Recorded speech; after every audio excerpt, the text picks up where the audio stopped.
What's up, everyone? Today we're back for another video, and this is going to be a fun topic. We're going to be talking about airdrops. In this video, I'm not only going to tell you which protocols are likely to have airdrops, but also the likely ways that you can become eligible for them, and how big they could actually be. Just in case you've been living under a rock for the last year, an airdrop is when a crypto protocol releases a token and they reward early users of their protocol with that token. The main goal of this is so that their token is distributed amongst their community. But protocols also use this as an incentive for early users to actually use their protocol in hopes of an airdrop. The two most notable airdrops of 2021 were by ENS, the Ethereum name service. People who used their service and bought domain names were airdropped $5,000, $10,000, sometimes even $15,000, $20,000, depending on how many domains they bought and how long ago they bought them. The DYDX airdrop was absolutely massive. Some people got over $100,000. The cool thing is, we have a pretty good idea of which companies will actually have an airdrop coming up soon. And so you can start using those protocols and become eligible for the airdrop. I think it's important to establish a particular philosophy that you should have when you're going after these airdrops. The next wave of airdrops has had the chance to learn from the first wave.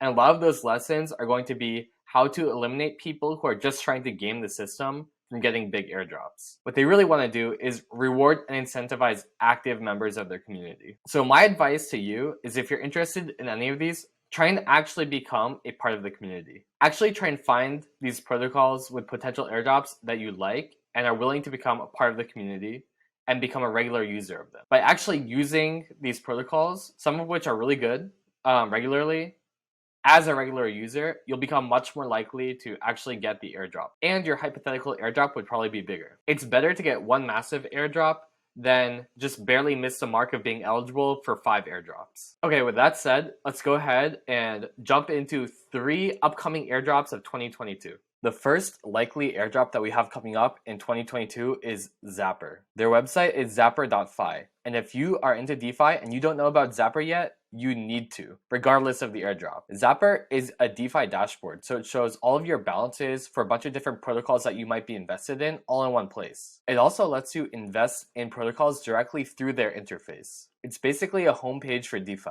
I check my Zapper almost every single day just to see how everything is doing. Let me show you the dashboard real quick. So here's my Zapper account. Obviously this is a test account, but you can see here's my wallet balances. It can see your balances on every single network. You can also exchange coins. Look at liquidity pools here. You can look at the different liquidity pairs and their interest rates directly from Zapper. You can also interact with protocols like Aave to save, and they even have access to things like Curve and other pools where you can yield farm. Anyway, it's super cool, but what you care about is the airdrop. So let's get into that. Luckily, Zapper has basically gamified what it means to be a good Zapper user. They have a quests panel where you can do different quests. The quests involve interacting with Zapper, like adding or removing liquidity, exchanging funds, just opening it and then earning interest, which is that save protocol there. These quests will give you points to level up, and they'll also give you volts. Volts can be spent in their store by clicking on this rewards tab. The volts let you buy NFTs, which are probably going to be at least one factor that determines who gets an airdrop. So my recommendation would be to do these quests religiously and try and stack your volts. With the Zapper airdrop, it's very important to note that they're cracking down hard on people who are trying to game the system. So not only should you do these quests religiously,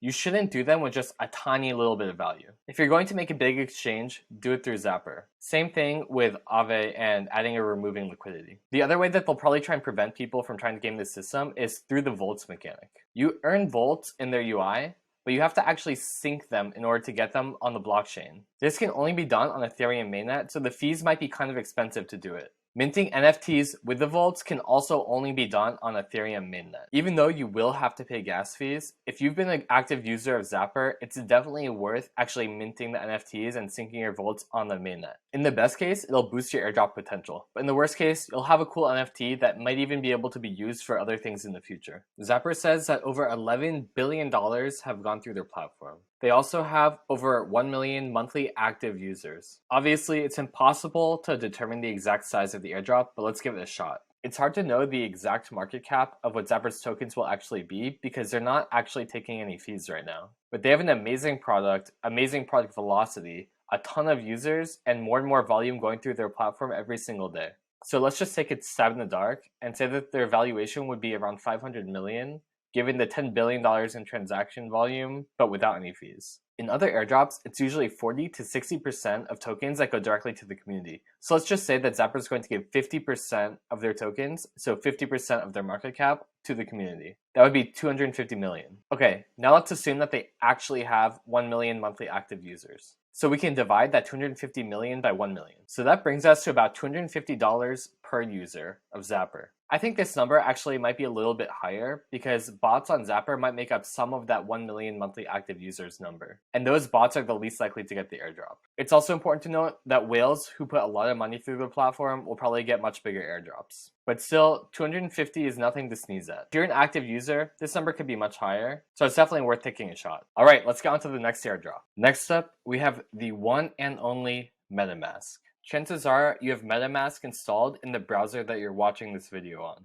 Metamask is the most popular wallet software for Ethereum-based blockchains. They are growing extremely fast and they have over 20 million users already. The Metamask team has said that they are exploring an airdrop and a token. The problem with Metamask is that there are so many users and it's hard to see exactly which users are using Metamask because that data is private. This is why the main theory right now is that their airdrop will have something to do with swaps on Metamask. Metamask can actually see which addresses are using their platform for swaps. Not only that, but Metamask gets a fee on these swaps, which makes it likely that they'd want to incentivize the swaps by airdropping users who have used that feature. Metamask closed a traditional venture capital round which valued the company at over $3 billion in November. It's likely that if they were to release a token, it would be around this market cap. That means in some scenarios, we could see 10 figures, so over $1 billion of value going to MetaMask users. The most likely way to get this really is through swaps, so just swap, swap, swap,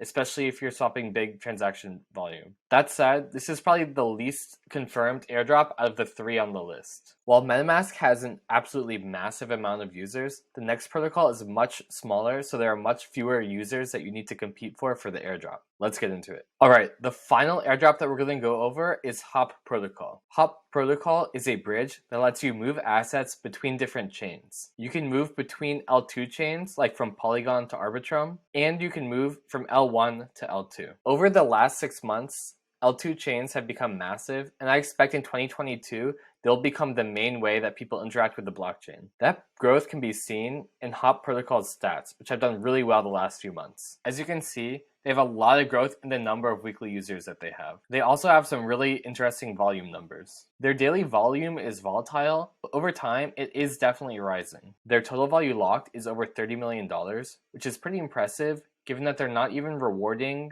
these liquidity providers with their token because they don't have one yet. Speaking of liquidity providers, there are 2 main ways that you would likely become eligible for the airdrop. The first is to actually move money from one network to another on Hopper. Use their protocol as a user. It's hard to know the exact formula, but it's likely that moving larger amounts of value and having a lot of transactions will boost your airdrop rankings. The other way that you can become eligible for the airdrop is by becoming a liquidity provider. All this means is that you are depositing your money, whether it's Matic or USDC, into the protocol. Hopper then uses this liquidity in their system to facilitate these transfers between chains. This is one great way to participate because you're actually earning fees on the money that you have deposited. And finally, like with all of these, becoming an active member of the community is also important. Community members can sometimes get badges through Discord that could boost their airdrop status. Regardless, if you're in the community, you'll know a lot more about what's going on and what the plans for the airdrop actually are before other people. I'll make sure to link all the Discords in the description so you can go take a look for yourself. While Hop Protocol is much smaller than either Metamask or Zapper, I actually think that this airdrop could be more lucrative to users. Generally in crypto, the earlier you are, the better you're rewarded. So if you think that Hop Protocol will become successful, now is the time to get involved. Well, thanks everyone for watching. I had a lot of fun doing the research for this video, and there are a lot more other potential airdrops out there. If you found this video useful, or if you want me to make more videos covering other potential airdrops, like the video and subscribe to let me know. I'm covering a ton of different DeFi concepts on this channel, and I think you're going to love the videos that I have coming down the pipeline. If you have any questions, or if there's anything specific that you want me to cover, leave a comment. Thanks, and I'll see you in the next video.